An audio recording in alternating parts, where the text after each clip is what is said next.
So, good morning. I'm actually going to say kind of afternoon. I'm so excited. So, my guest today is Amanda Munday, and she is very, very important in my life. And I've gotten to be in hers for the past 3 years, give or take. She is the founder of the Workaround. She's in Canada right now, all the time, lives in Canada. She wrote the book Day 9 about postpartum depression. It's fascinating and a gut-wrenching and beautiful read. And you're going through a divorce and we're in a pandemic and you've got 2 kids. And this is going to be probably a conversation that is, yes, about you, but also about mental support of women. And let's talk about that too. So, and you're a TEDx speaker. Bossy. So anyway, Amanda, thank you so much for having coffee with me. It is my honor. I'm thrilled. I love you so much. So let's talk about like work stuff first. So what would you do? And granted, what you do right now is very different from what you did a year from now or a year prior to now. So talk us through that. So I own a brick and mortar space. It is large. The Workaround. It's a co-working space with childcare. So it's an shared office space where parents can bring their children. And it really is a proof of concept. It was always meant to be the alternative to the Monday to Friday, 9 to 5, $2,500 a month childcare that many urban centers have as the only option, or nanny or home care. Those are sort of your 3, and they're all expensive and they're all or nothing, and they all have long wait lists. And so I'm stubborn, and I think industry should disrupt areas that are not disrupted, especially when it furthers the development of a marginalized group. And childcare is one that just nobody wants to touch it because it's like, ooh, the babies, the risk. Yeah. So I just thought like, well, I have kids and I'm not afraid of breaking them. So let's try it. So the workaround is office space, and you bring your kids, and it's a completely separate childcare space. So lots of people always say to me, well, are there kids running around? And it's like, no, because we actually want to get work done. So we have beautiful professional space, and we have a separate childcare room. And it's scalable, and it was profitable, and it was ordered closed. And so when the pandemic hit, we had only been in operation for 18 months. Part of that 18 months, I had a huge break-in with structural damage that took us down for 9 days. And I thought 9 days closed was catastrophic. 9 months, whole new world. So I don't think that my mission has changed at all. Right.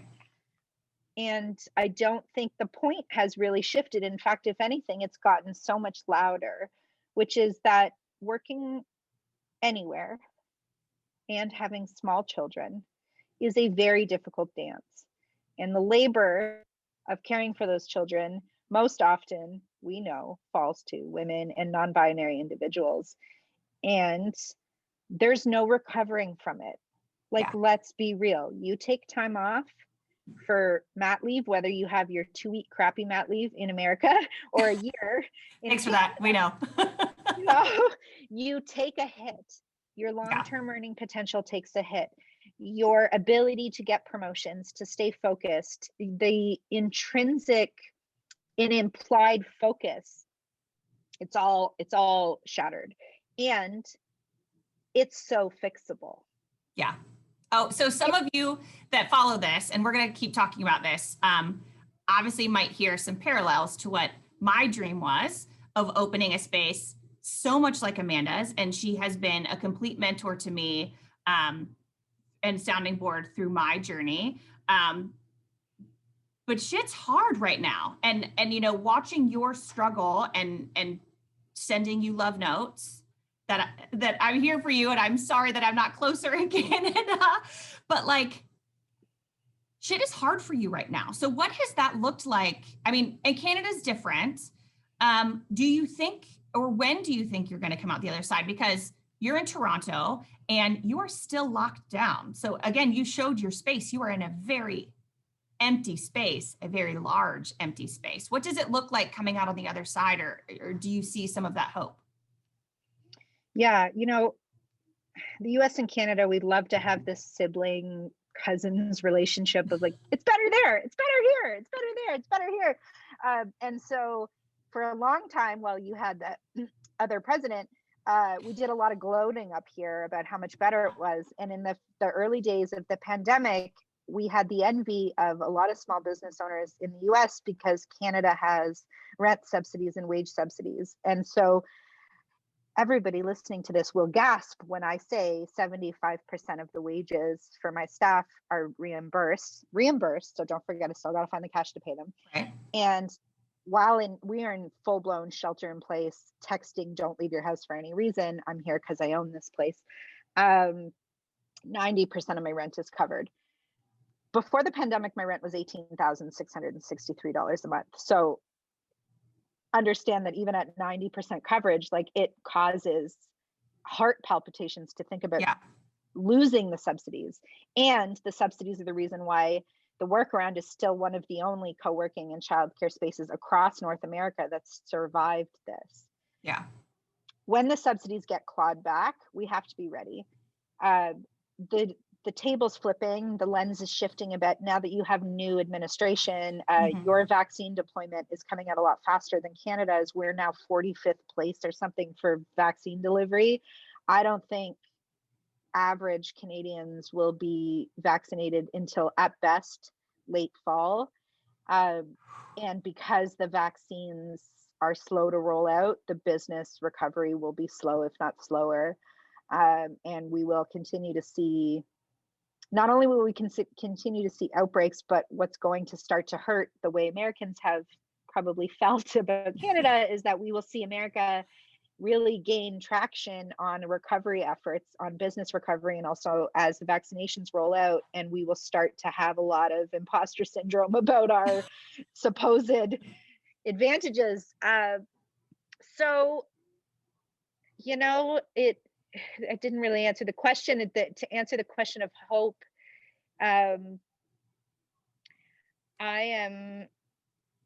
if there's anything I have learned and absorbed through the pandemic, it is to ground myself in what is real and what I know to be true. And what I know to be true today is no bank has taken my house today. Yeah. Right. What I know to be true is the lights are quite literally still on at the Workaround, even if there's not a soul here but me. What I know to be true is I have not had to lay off my teachers. I've had to lay off all my admin staff, but my teachers are still employed. And even though 75% means I have to bleed out 25% of their wages at zero revenue, so like really putting me in a real scary cash situation in the future. Today, my staff have jobs. Today, the Workaround's lights are on. Today, we are healthy. So when I spiral into how bad is this going to get, I try to remember that today it has not been that bad. And so what can I do today to make things a little bit better? Is there a website edit I can do? Is there an Instagram story I can share? Is there a blog post I can write? Is there a meeting I can have? Like, is there something I can do today that makes me feel like I'm still living the goals of supporting parents and acknowledging how difficult it is to work and have young children in a way that it just wasn't in the 50s and 60s. Like, this is a decades-long problem, and one that has been so exacerbated by remote working, by internet connectivity, by the feminist movement progression, by moving through supporting people of color and marginalized. Like, the more we welcome people in and the more flexibility we introduce, the more expectations of doing it all come with it. And for some reason, we forget that supports need to be put in place for those expectations in order to do it. So what's real? I'm not bankrupt. That's the fast answer. I have hope because today I'm not bankrupt. I hope that, by the end of this talk, more than anything, I hope people understand and get the beauty of your vulnerability. And that's something that you have done from the TEDx stage. That is something you have done in our friendship. And that's something that you do, even just following your Instagram on the Workaround is very honest. And it's really beautiful. And it's not glossed over like an influencer. And I think that that's something that I wish more people did, to be honest. So can we go down that thread of vulnerability? And obviously I'm not going to take you down too far. But you kind of put it all out there anyway. So I feel like this is a safe space. It's a safe space. So you had talked about, women are, and I'm just going to say women, not in a lazy way, but, marginalized people, but specifically parents, right? Women as parents. And you are going through a divorce now. And it is a very interesting situation, right? You both still live together. You got divorced in the pandemic. You have 2 kids that are homeschooling and e-learning. Can we talk about that? I mean, where are you finding a little bit of ease? Are you? Yeah. I worked in tech before I started the Workaround. This is relevant to the divorce. And it takes a lot. It takes a lot of strength and bravery and courage and guts and insanity to quit a paying full-time job and launch a debt hole that is your own business, But especially a very important, debt hole. Of course it's important, and of course it's good, and of course nobody questions whether or not people need us. Yeah. That's never the question. It's not like who needs that service, like everybody needs us. It's still, we can't just like turn down the expenses. Rent and hydro are very real. And when I blew up that part of my life, that I'm an employee who has benefits and a salary and trajectory, it didn't take long for my brain to shift to what else can I dismantle for me and only me, because quitting my job and losing my salary and needing to find enough money not only to just support myself, but to support the actual building and the employees who work and their families and all of that, it meant finding a level of ingenuity and problem solving and creativity that gave me the confidence to say, I'm not in a marriage that makes me happy.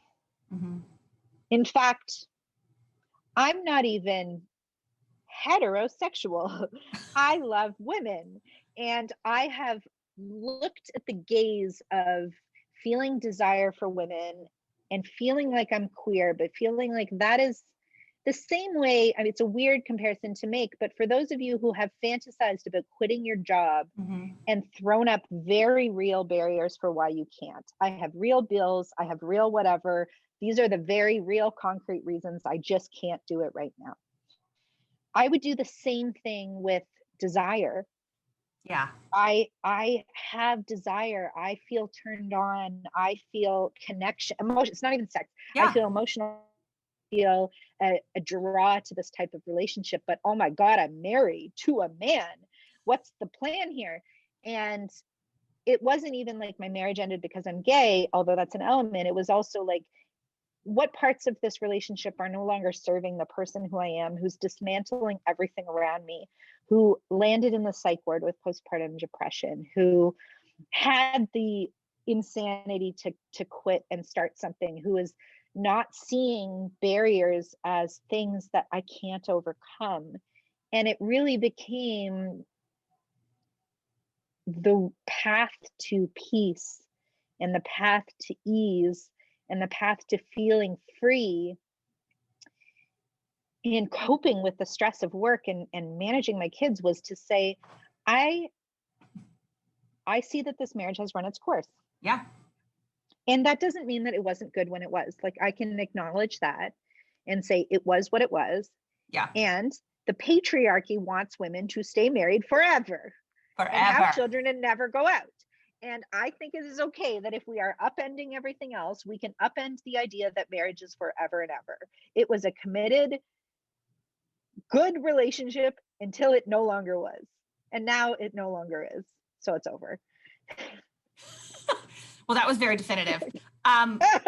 But let's take that into, you do have 2 kids, right? And so for some people that would be very shocking. But my question to that is, how is it going?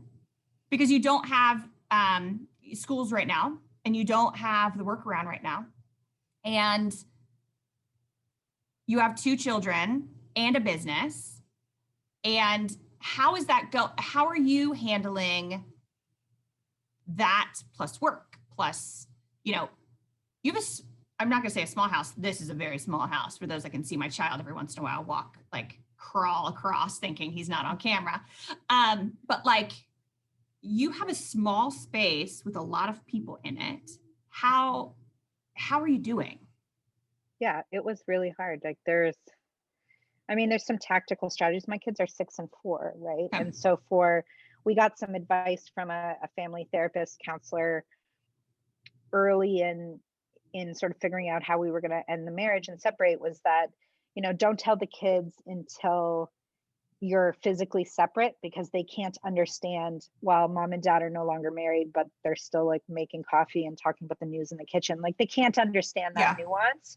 So honestly, for a long time, we lied to them, and that was hard. It was hard to have other people around us wanting to have open conversations about how I was feeling. Yeah. And it did sort of make me feel crazy, like gaslighting myself, because the people closest to me who would stop by for outside porch dates or be on Zoom calls or whatever they're doing couldn't outright say to me, but how's it going with the ex and the situation, and how are you going to break? Because we couldn't talk about it openly in front of the kids.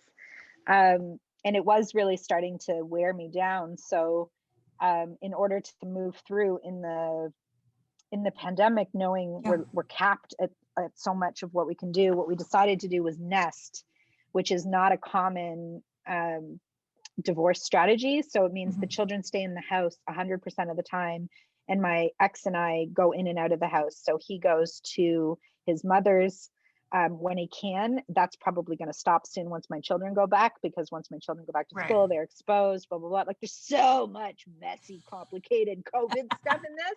But for now, we've been able to like cycle ourselves through. Yeah. I can go to the workaround. I can get an apartment. So I have my own space, brand new, just got it. So we've been going through this divorce for almost 2 years, and I just got my own apartment. And so I'm just starting to move into this not being with my children 100% of the time. And because I'm always honest, I will tell you, like, it has rocked my identity, and in a lot of ways my feeling of legitimacy in talking about parenting and supporting parents, because I have this evil brain thought of like, but are you a parent if you're not there 100% of the time?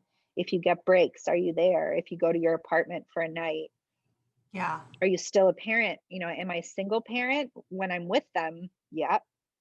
I have no support now when I'm with them. I'm alone. And so it's 100% me, homeschooling, meals, bath time, and work. And when I'm away from them, I'm 100% free. But I'm not really, because who still does the emotional labor and the planning and the health planning and the connecting to the teachers and the checking in and the FaceTimes, and like, I am I'm walking evidence of women's emotional labor carrying, because I'm physically away from the children and still 100% carrying all the emotional weight of running that family. And my ex would agree, right? Like, he's still checking in with me to find out what homework is due, right? Yeah. Even if I'm not there. I think so many there's going to be a lot of women that resonates with, those that have gone through and share custody here in the US of that emotional labor, yet that feeling of guilt and, overload and all of that. And so let's come back a bit to your business. Yeah.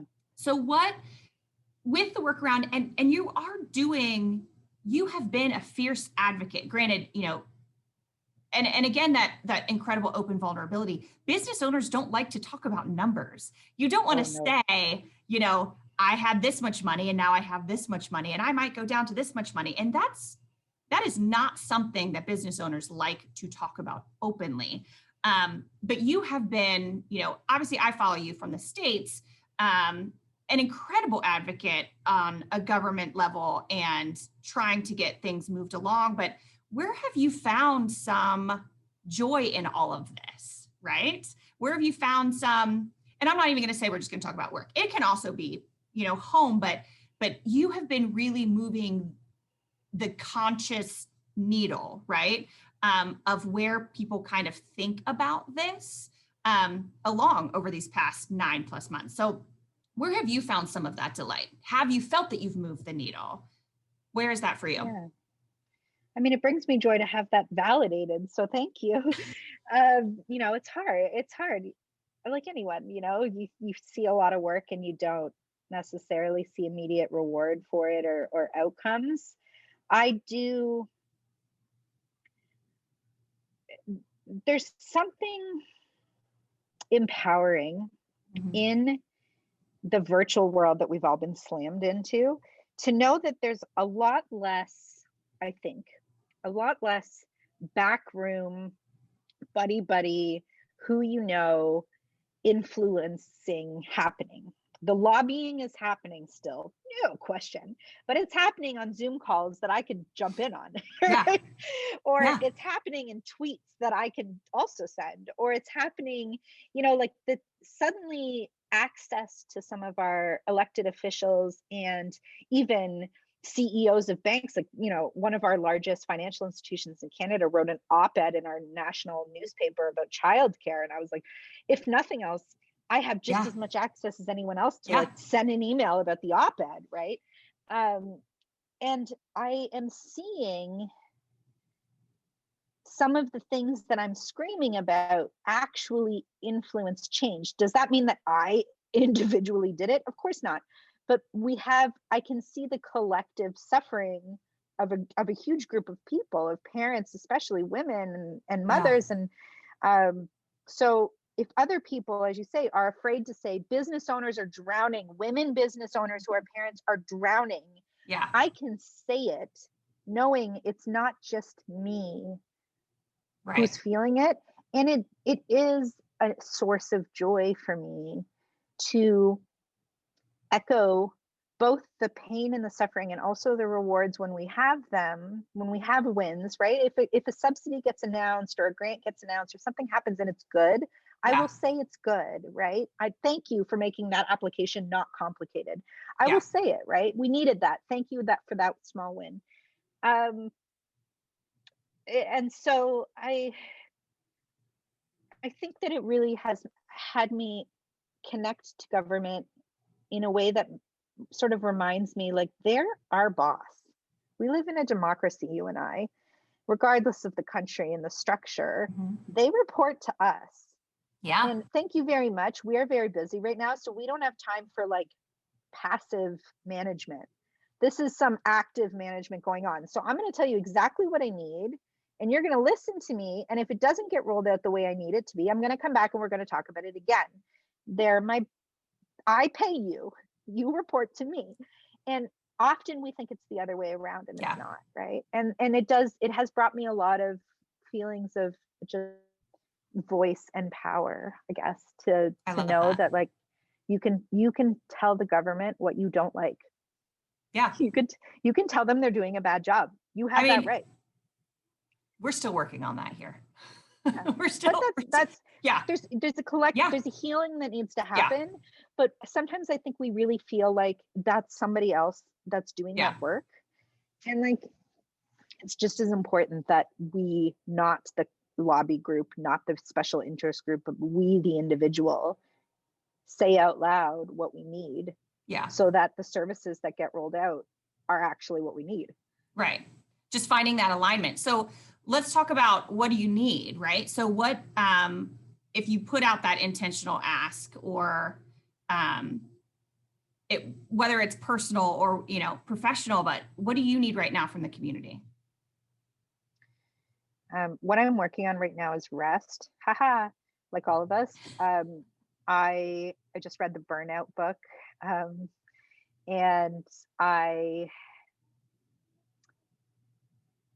carrying the same toll and brain spiral that a lot of us are on what's going to happen next, what needs to what needs to happen in the next 3 hours with school and meals and bedtime, and what needs to happen in the next 3 months with survival of my business and how I'm unpacking my separation and all of that.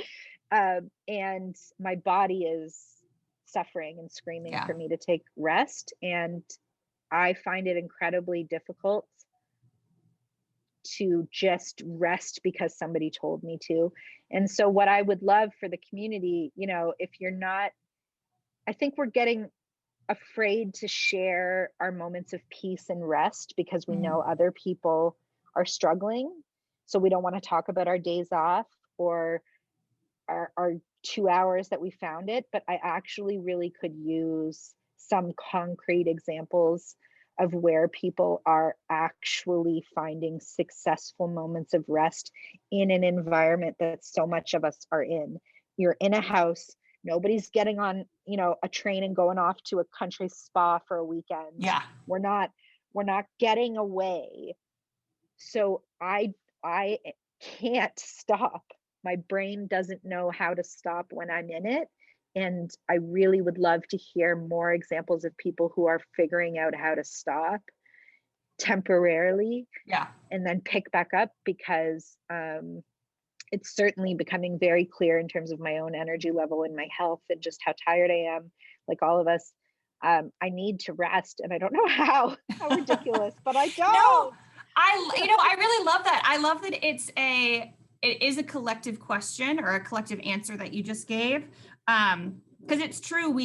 This pandemic has been so fantastic in the sense of we've kind of gone through hustle culture and all of that. And then it's kind of settled down a bit, but we still don't share that part. I don't need to see someone, I don't know. I don't need to see again, that super deep spa day that I'm not going to go to. What can I do in my house, or what's a trick for my brain? Or, I just think that's super important. I mean, we share all the other things. Influence me in that way, internet. Influence me me there. Some people have said, lots of tips on the podcast and walk, right? We're all doing the walks and we're all sick of the walks. And so okay, the podcast and walk, but also just like Indy, it's cold here. Okay. It's cold. I don't like the cold. I don't want to go outside. I'm tired of the podcast and walk. So you got any other ones, people?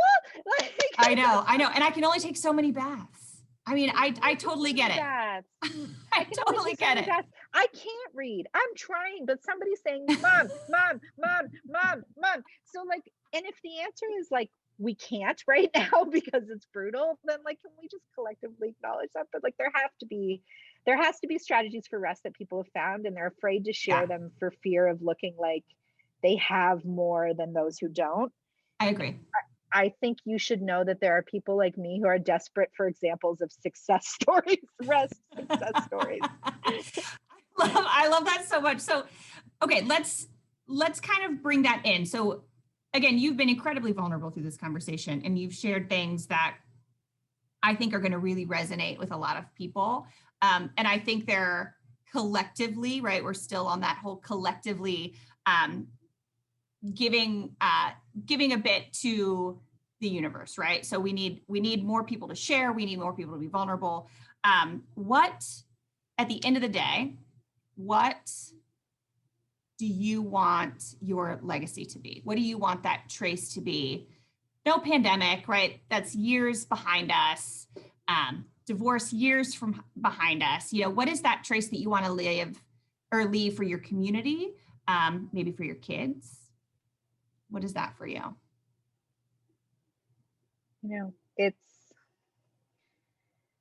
I really hope that people understand my greater purpose is to lift up those who have been crushed. Yeah. In a sentence, that's what it is. I really want to feel like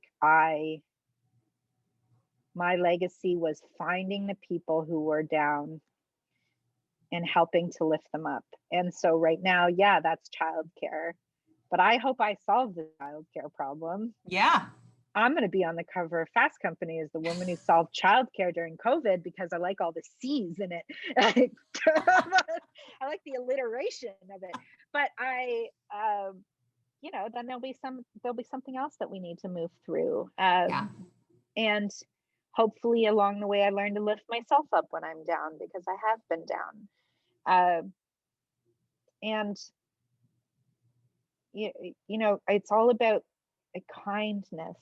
And I think sometimes kindness gets masked around leadership, and people say, oh, she's in it for herself or her own personal success or whatever. And it can look like that as I take the stand to outwardly cast these needs. But I hope that my legacy is known, that it's really so much more about a collective rising and not an individual rising. Oh my God, I love you so much. I want to end there. I want everyone to take that last sentence, right, with them through the rest of their day. So Amanda Munday, thank you so much for having coffee with me and catching up. I am so grateful for you. I brought my Canadian mug from your Stay the Fuck Home Club. I was going to also match it, and then but sorry, you Avery, went to work. So I'm really grateful. Thank you for your time. Thank you for your story. Thank you for your vulnerability. And thank you for, rising our own collective consciousness on childcare, divorce, opening up, to those parts of us that we like to hide, especially from Instagram. So I'm just really grateful. Thank you so much. Thank you.